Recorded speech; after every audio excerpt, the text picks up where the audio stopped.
McCown and Shannon back with you, and we are joined by Hockey Pucks, KP Dupont, Mike Zeisberger are both with us. Um, Guys, couple weeks left in the regular season, and we know what the story has been all year. It's been the same. It's been the Boston Bruins in a runaway route. Who was the last team we saw that was as dominant as the Boston Bruins are right now? Can you think of the last one? Yeah, yeah. Thanks for having me on, guys. Kev, what's going on? I just wanted to say, Bob, you don't have to go that far back. I would say the Tampa Bay Lightning in 2019, who set a lot of records that year in the regular season. We just forget about that because they were 4 and done by the Columbus Blue Jackets of all people. But if you're talking about regular season, that's the team that I think of that was as dominant as this Bruins team. KP, you agree?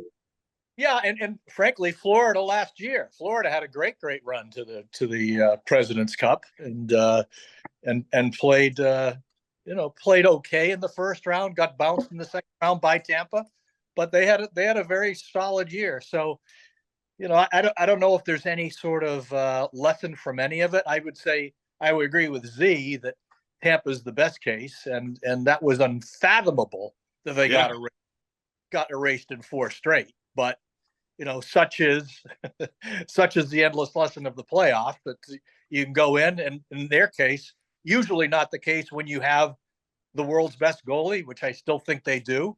Yeah, and they had him then, and it still didn't work. Mm-hmm. But Kevin, I got to tell you, we've watched the Bruins all year long. Bob and I've talked about them a ton of times. Every other team in the league's had at least one swoon. How would you define a swoon for the Bruins team this year? Yeah.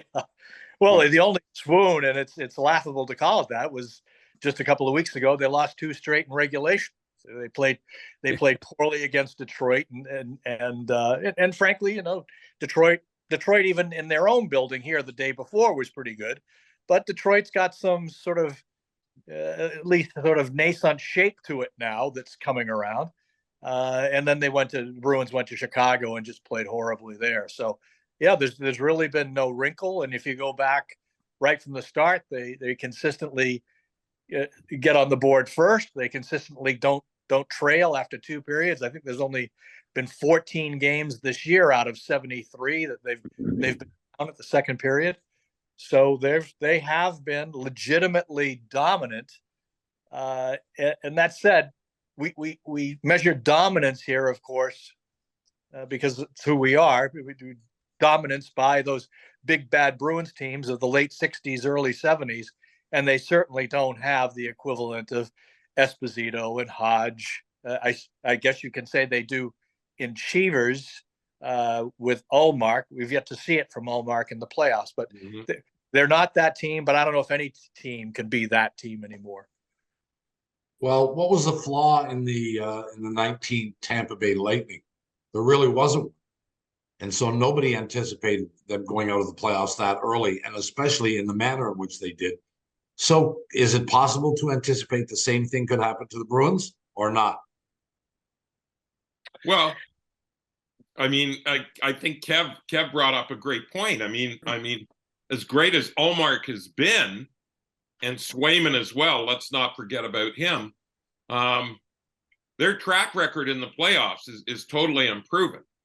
And to Kevin's point, people might say, nah, but they've got 1A and 1B. Well, Tampa had, and I agree with Kev, the best goalie in the National Hockey League. And they got swept by Columbus of all teams. So I do think that remain, no matter how good these guys look in the regular season, playoffs are a different animal. Everybody's starting from square one. And to me, that is going to be the most fascinating thing. And, heaven forbid, if they get down, a bad goal goes in early in one of these games, and we all know how tight these games are. How do these goalies rebound for something under the spotlight of the playoffs? Boy, oh boy, I tell you what, Mike, I understand what you're saying. I hear it. But But I just don't see this team. This team plays a style of hockey that's almost, and Kevin, correct me if I'm wrong, close to playoff hockey all the time anyway. yeah, They have a grinding philosophy. They have depth. I don't see them getting flustered. Tampa got flustered when Sergei Bobrovsky stood on his head. I just don't see Boston getting flustered. You know, those top six forwards, you know, Hampus Lindholm, Charlie McAvoy, you know, let's pick another defense. I mean, Dmitry Orlov. This team is just, they're loaded for bear. Listen, Shanny, I mean, those are all valid points. And look, I mean, in no way have I not been impressed by the Bruins. In fact, and we've said it on this show before. Look at, I was wrong. I was dead wrong about this team. I thought this was a year that they were going to regress. They bring in 36 and 37-year-old centers back in Krejci and Bergeron. So I was way wrong, and they have convinced me beyond belief. But if you're asking me to try to find a pimple on this elephant, you know, some kind of little Achilles heel, it would just be the question mark of their goalies don't have postseason pedigree, because other than that, I got nothing. I got nothing. Well, the only place I disagree with you there is I think the concern or the vulnerability is what you stated up front, which is their two centers are 36 and 37. So yesterday, Bergeron did not dress. He didn't make the trip down to Carolina.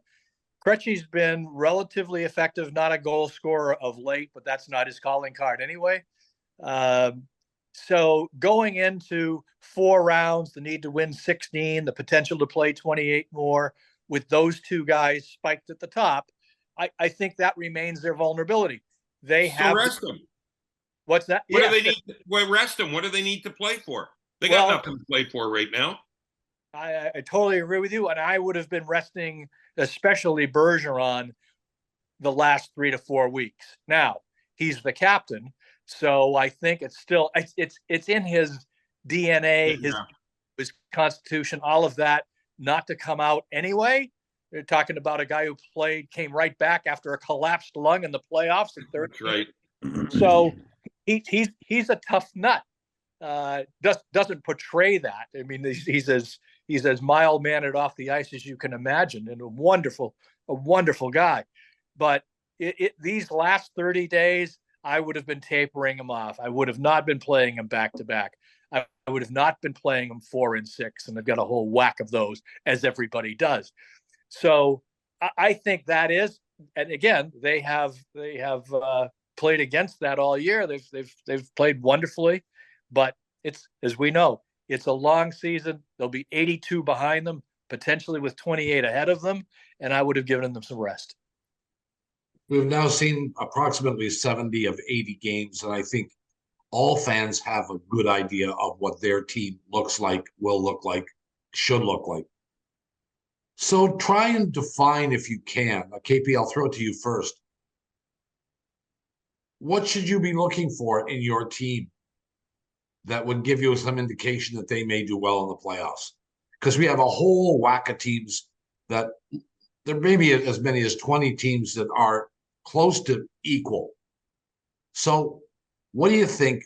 Well, like, what makes a good playoff team? Is there one thing? I mean, we know goaltending is a key, but you can't really tell that during the course of the regular season. What other factors are there? Well, that is certainly the chalk, right? The goaltender is always the biggest issue, and I agree with Z. The Bruins specifically don't have that pedigree or track record now between Swayman and Ullmark. So you've always got to go there first. If you don't have true faith in the goaltender, then it's almost useless. But beyond that, and this is what, again, using the Bruins as sort of the talking point right now, they went out and added their depth. And if you can't come in with reliable depth, and not just in terms of top 4D, top six forwards, but guys underneath, guys in those bottom six, guys in that 4, 5, 6, 7 D spot who are legitimate NHL players who are going to stand up to the pressure of the playoffs. They addressed it extremely well here with Orlov in back, Hathaway, Bertuzzi. I've got to see a little more of him to feel that confidence, but certainly what I've seen in Orlov and Hathaway.